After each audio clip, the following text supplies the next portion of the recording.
Good morning students. आज हम application of CFT को देखेंगे।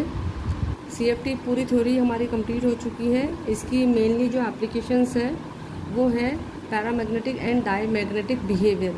हम इससे पैरामैग्नेटिक और डायमैग्नेटिक बिहेवियर को कैलकुलेट कर सकते हैं। इससे पहले जो वीबीटी और वेस्पर थ्योरी थी उसमें कैलकुलेट करने का जो तरीका था वो नंबर ऑफ़ अनपेयर्ड इलेक्ट्रॉन्स को लेकर और फिर कैलकुलेट करते थे। इसमें भी कुछ ऐसा ही है। म्यू स्पिन निकालना है तो n+2 का होल स्क्वायर बोहर मैग्नेट्रॉन होगा। इससे हम एक पैरामैग्नेटिक जो सब्सटेंस होगा अगर हम उसको वे करेंगे more in the presence of external magnetic field then in the absence.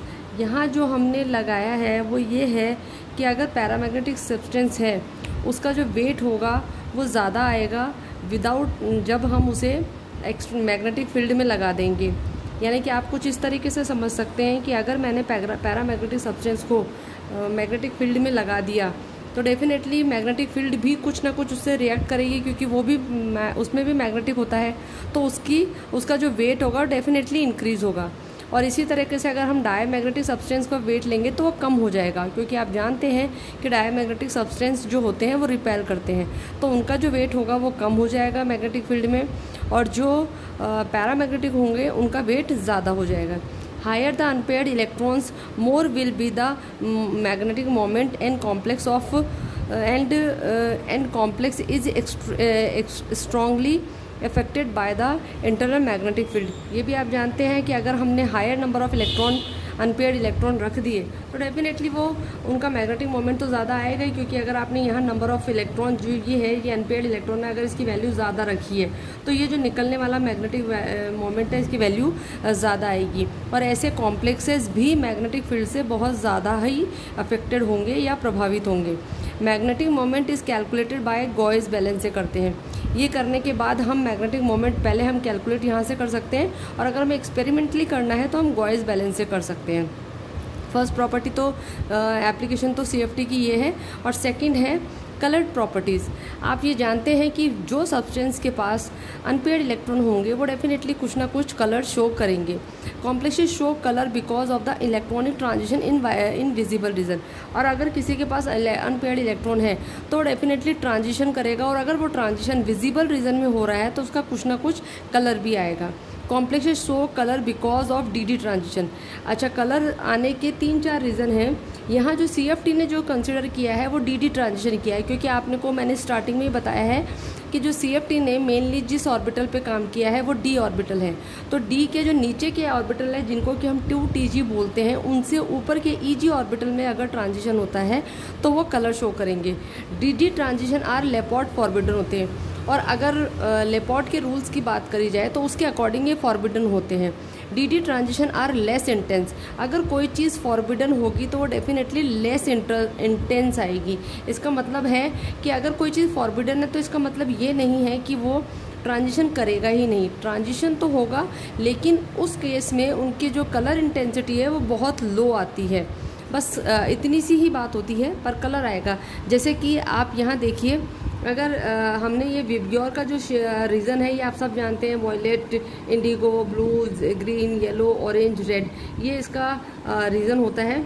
यहाँ अगर हमने वाइट लाइट डाली, इसने अगर अब्जॉर्ब किया, रिफ्लेक्ट किया, सम अब्जॉर्ब किया, सम रिफ्लेक्ट किया, इस केस में इसका कलर आएगा।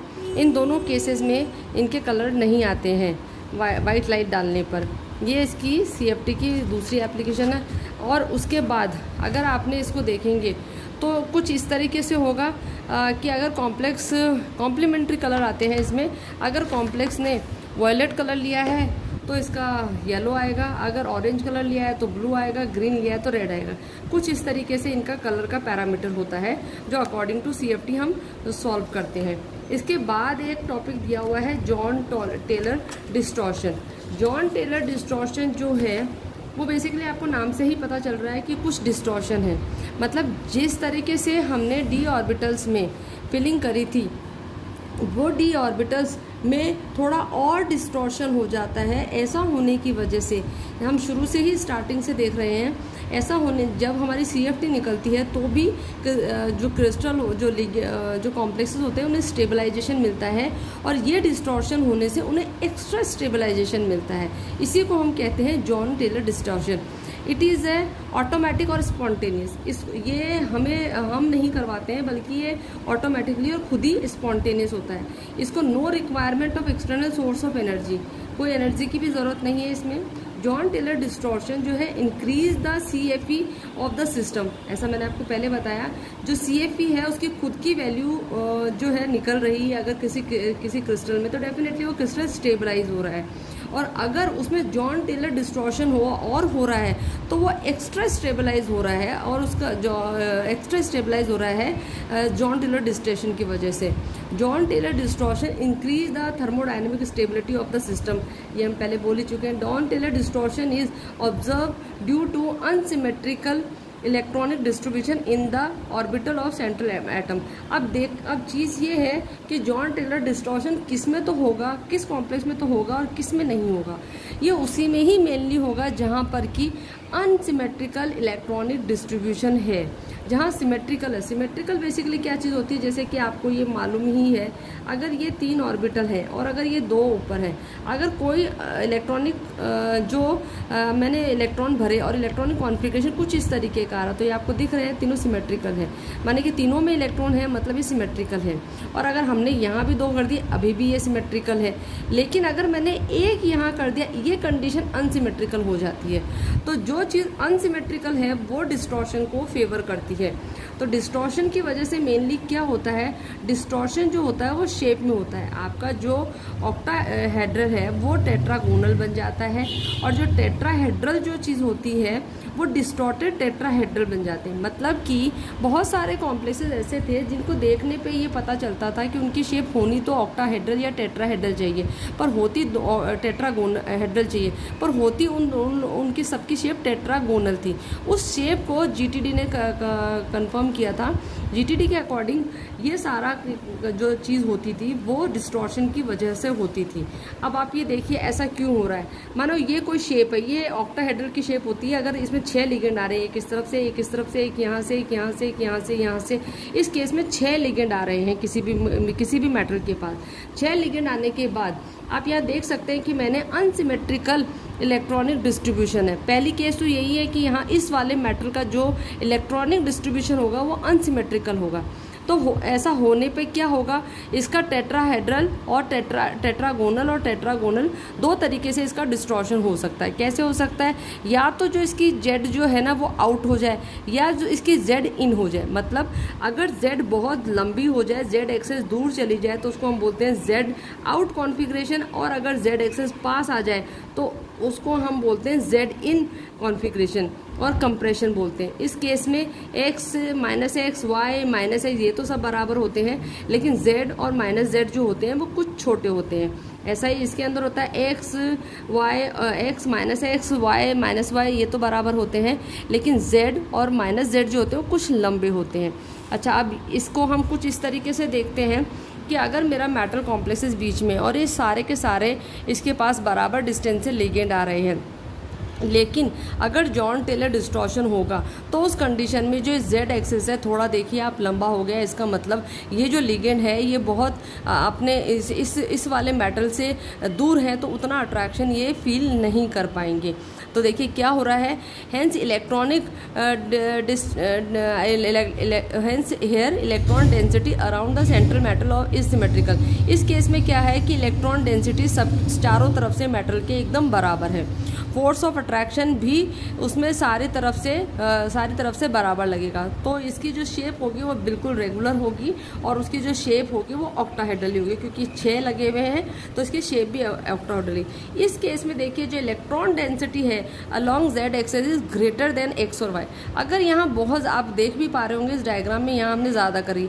अगर इलेक्ट्रॉन डेंसिटी ज़्यादा है उसी केस में ही लिगेंड इसके पास नहीं आ पाएंगे। अगर इलेक्ट्रॉन डेंसिटी कम होती तो वो डेफिनेटली डेफिनेटली मेटल के पास आ जाते, पर इस एक्सिस पे इलेक्ट्रॉन डेंसिटी ज़्यादा होने की वजह से यहाँ पर लिगेंड इसको अप्रोच नहीं कर पाएंगे। सो the force of attraction along Z axis is लो, यहाँ पर अट्रैक्शन की फोर्स हो जाएगी लो, और जेड एक्सिस बॉन्ड लेंथ जो होगी विल बी हाई हो जाएगी and is called Z out. Z axis बाहर की तरफ निकल जाएगी क्योंकि लिगेंड उसकी तरफ आ ही नहीं पाया, और जो उसकी शेप होगी वो टेट्राहेड्रल ना रह के टेट्रागोनल, ऑक्टाहेड्रल ना रह के टेट्रागोनल शेप एक्वायर कर लेगा। इस चीज़ को हम बोलते हैं जॉन टेलर डिस्टॉर्शन। इसी तरह की कुछ एक चीज़ ऐसा होती है, अगर मेरे को जेड इनको समझाना है तो मैं, देखिए आप इसका डायग्राम देख पा रहे होंगे, इसके अंदर देखिए आप, मेरी जो इलेक्ट्रॉन डेंसिटी है वो एक्स और वाई पे ज़्यादा है, लेकिन मेरी जेड एक्सिस पे कोई इलेक्ट्रॉन डेंसिटी नहीं है। अगर मेरी इलेक्ट्रॉन डेंसिटी नहीं है तो लिगेंड उसके पास आ जाएंगे। किसके पास आ जाएंगे? मेटल के पास आ जाएंगे, और उस केस में हम इसे कहेंगे Z in complexes. Here electron density along the X and Y axis is greater than Z. तो डेफिनेटली अगर इलेक्ट्रॉन डेंसिटी यहाँ नहीं है तो कहाँ है? एक्स और वाई पे है। तो जो ग्रेटर एक्सिस होगी वो कौन सी होगी? एक्स और वाई होगी। आप देख भी पा रहे होंगे ये दोनों जो एक्सिस हैं ये एक्स और वाई एक्सिस है। So the force of attraction along x and Y axis is low हो जाएगा। इस केस में इनका फोर्स ऑफ अट्रैक्शन लो हो जाएगा। अगर इनका फोर्स ऑफ अट्रैक्शन लो हो गया तो डेफिनेटली ये दूर चले जाएंगे, उसके मेटल के पास नहीं आ पाएंगे। So ligand along x and Y axis is far apart and it is called z in tetragonal. ठीक है, तो जेड इन क्या है, जेड आउट क्या है, ये दोनों जॉन टेलर डिस्टॉर्शन के बाद बनने वाली दो कंडीशंस हैं। In any diametric energy level half filled and fully filled electronic configuration and symmetrical and remain all are unsymmetrical.